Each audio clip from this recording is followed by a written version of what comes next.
ఇక్కడ ఎన్నో విధాలుగా మంచి పనులు చేస్తూ కిడ్నీ ఆసుపత్రిని, మూలపేట పోర్ట్ అని, వంశధార నివాసితులకు పరిహారాలని, ప్రతి ఇంటికి మంచినీటి కొళాయని, ప్రతి ఒక్క విషయంలో కూడా ముందుండి చేస్తూ ఉంటే మరి చంద్రబాబు నాయుడు గారు చేసిన ఘనకార్యం ఏంటి?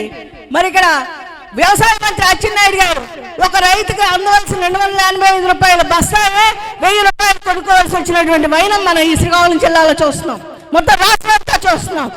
అలానే కేంద్ర మంత్రి రామ్మోహన్ నాయుడు చేసిన ఘనకార్యం ఏంటి?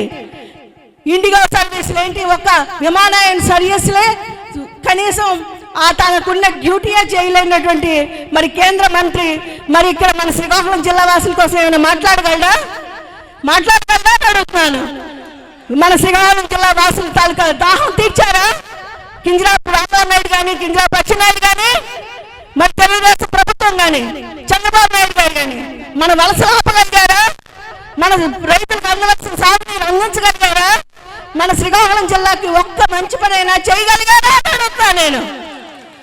మరి మనకి చేసినటువంటి మంచి కార్యాలు, ఘన కార్యాలు చేసిన ఏకైక మహాత్ముడు, ఏకైక మహానాయకుడు మన గౌరవ ముఖ్యమంత్రి జగన్మోహన్ రెడ్డి గారు.